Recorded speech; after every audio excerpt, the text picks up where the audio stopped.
ഞാൻ ആദ്യം പഠിച്ചത് മാത്സ് ആൻഡ് മെൻ്റൽ എബിലിറ്റിയിൽ ഫസ്റ്റ് ടോപ്പിക്കായിട്ടുള്ള നമ്പേഴ്സ് ആൻഡ് ബേസിക് ഓപ്പറേഷൻസ്. ഞാൻ പൊതുവെ മാത്സ് പഠിക്കാൻ യൂസ് ചെയ്യാറുള്ള രണ്ട് സോഴ്സസ് യൂട്യൂബും ChatGPT ആണ്. യൂട്യൂബിൽ തന്നെ മെയിനായിട്ട് ഇപ്പം ട്രിക്ക് ടേൺ എന്ന് പറഞ്ഞിട്ട് ജെറിൻ സാറിൻ്റെ ക്ലാസ്സസ് എനിക്കത് ഭയങ്കര യൂസ്ഫുള്ളായിട്ടാണ് തോന്നാറ്. കുറച്ച് കുട്ടികളൊക്കെ എന്നോട് കമൻറ്റിൽ ചോദിക്കാറുണ്ട് ഞാൻ ഏത് സോഴ്സിൽ നിന്നാണ് മാത്സ് പഠിക്കുന്നതെന്ന്. അപ്പം ഞാൻ മെയിനായിട്ട് ഇത് രണ്ടുമാണ് യൂസ് ചെയ്യുന്നത്. യൂഷ്വലി ഞാൻ എങ്ങനെയാണ് ക്ലാസ് കൂടാറെന്ന് വെച്ച് കഴിഞ്ഞാൽ, ഇപ്പോൾ ഒരു ക്വസ്റ്റ്യൻ കണ്ടു കഴിഞ്ഞാൽ അത് ആദ്യം എന്നെക്കൊണ്ട് സോൾവ് ചെയ്യാൻ പറ്റുമോ എന്ന് നോക്കും, എന്നിട്ട് അതിൻ്റെ എക്സ്പ്ലനേഷൻ കേൾക്കും.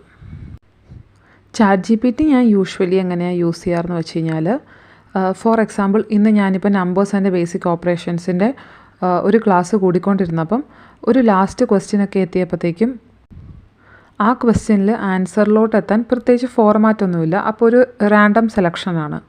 അപ്പം സാറിങ്ങനെ പറയുന്നുണ്ട് ഈ ക്വസ്റ്റ്യൻ കുറച്ച് ടൈം കൺസ്യൂമിംഗ് ആണ്. അപ്പോൾ ഞാൻ വിചാരിച്ചു ഓക്കെ, അപ്പോൾ നമ്മൾ എക്സാമിനാണെങ്കിൽ ഇങ്ങനെ ഒരു ക്വസ്റ്റ്യൻ പ്രോബബ്ലി അറ്റംപ്റ്റ് ചെയ്യാതിരിക്കുന്നതാണ് നല്ലത്. പിന്നെ ഞാൻ ആ ക്വസ്റ്റ്യൻ ChatGPTയിൽ ഇട്ട് കൊടുത്തു. അപ്പോൾ ChatGPT നമുക്കിപ്പോൾ ഒരു ക്വസ്റ്റ്യൻ തന്നു കഴിഞ്ഞാൽ ആ ഒരു സിമിലർ പാറ്റേണിലുള്ള 2-3 എക്സാമ്പിൾസും വീണ്ടും അത് എക്സ്പ്ലെയിൻ ചെയ്യും. അപ്പോൾ എന്താണെന്ന് വെച്ച് കഴിഞ്ഞാൽ എനിക്കത് അങ്ങനെ ചെയ്തപ്പോഴത്തേക്കും ഒരു പാറ്റേൺ ഐഡൻറ്റിഫൈ ചെയ്യാൻ പറ്റി. അപ്പോൾ എനിക്കത് കുറച്ചും കൂടെ എളുപ്പമായി ഒരു ലോജിക്കലി അത് അണ്ടർസ്റ്റാൻഡ് ചെയ്യാൻ വേണ്ടിയിട്ട്. അപ്പോൾ കുക്ക് വന്നു. പിന്നെ കുക്കുവിന് ഫുഡ് കൊടുത്തിട്ട് ഞാനും ഒരു ചെറിയ ബ്രേക്ക് എടുത്തിട്ട് അടുത്ത സെഷൻ സ്റ്റാർട്ട് ചെയ്യാമെന്ന് വിചാരിച്ചു. അത് കഴിഞ്ഞ് ഞാൻ പിന്നെ ഇംഗ്ലീഷും മലയാളവുമാണ് പഠിച്ചത്. ഇംഗ്ലീഷ് ഗ്രാമറിൽ ഫസ്റ്റ് ടോപ്പിക്കായിട്ടുള്ള types of sentences and interchange of sentences. മലയാളത്തിൽ ആദ്യത്തെ ടോപ്പിക്കായിട്ടുള്ള പദശുദ്ധി. മലയാളവും ഇംഗ്ലീഷും മാത്സും എനിക്ക് തോന്നിയിട്ടുള്ളത് നമ്മൾ ഡെയിലി പഠിക്കേണ്ട 3 സബ്ജക്ട്സ് ആണെന്നാണ്. ഈവൻ ആഫ്റ്റർ കംപ്ലീറ്റിംഗ് സിലബസ് നമ്മളത് ഡെയിലി പ്രാക്ടീസ് ചെയ്യണം. എല്ലാ സബ്ജക്ട്സും നമ്മൾ പഠിച്ചു കഴിയുമ്പോൾ റിവൈസ് ചെയ്യണം. പക്ഷേ ഒരു എക്സാം പെർസ്പെക്റ്റീവിൽ നോക്കുകയാണെങ്കിൽ നമ്മൾ ഏറ്റവും പ്രയോറിറ്റി കൊടുക്കേണ്ട 3 സബ്ജക്റ്റുകളാണ് ഇംഗ്ലീഷും മാത്സും മലയാളവും. ബിക്കോസ് 50 മാർക്കോളം ക്വസ്റ്റ്യൻ, അതായത് ഒരു 15% ഓഫ് ദി എക്സാമിൽ ക്വസ്റ്റ്യൻസ് വരുന്നത് നമുക്ക് സ്കോർ ചെയ്യേണ്ടത് ഈ ഒരു ഇംഗ്ലീഷ് മാത്സ് മലയാളം ഈ 3 സബ്ജക്ട്സിൽ നിന്നാണ്. ഇതിൽ നിന്ന് മാക്സിമം സ്കോർ ചെയ്യുന്നതായിരിക്കും നമുക്ക് എപ്പോഴും ഹെൽപ്ഫുൾ. കാരണം ഇപ്പം GK പോർഷൻസ് പറയുമ്പോൾ 50 മാർക്കുണ്ട്, പക്ഷെ ഒരുപാട് സിലബസ് ഉണ്ട്. അതുപോലെ തന്നെ നമ്മൾ എത്ര പഠിച്ചാലും നമ്മൾ മറന്നു പോകാം, അല്ലെങ്കിൽ ഇപ്പം ക്വസ്റ്റ്യൻസ് എവിടെ നിന്ന് വേണമെങ്കിലും വരാം. ആ ഒരു അൺസർട്ടനിറ്റി ഉണ്ട്. GK പഠിക്കണ്ട എന്നല്ല ഞാൻ ഇതുകൊണ്ട് ഉദ്ദേശിച്ചത്. ഇപ്പം നമ്മൾ GK പഠിക്കുമ്പോഴാണെങ്കിലും പ്രയോറിറ്റൈസ് ചെയ്ത് പഠിക്കുക. ഇപ്പോൾ സിലബസ് നോക്കി PYQ അനാലിസിസ് നടത്തി GKയുടെ ടോപ്പിക്സ് പ്രയോറിറ്റൈസ് ചെയ്ത് പഠിക്കുക. കാരണം നമുക്ക് കുറഞ്ഞ ടൈം കൊണ്ട് കൂടുതൽ മാർക്ക് സ്കോർ ചെയ്യണമല്ലോ.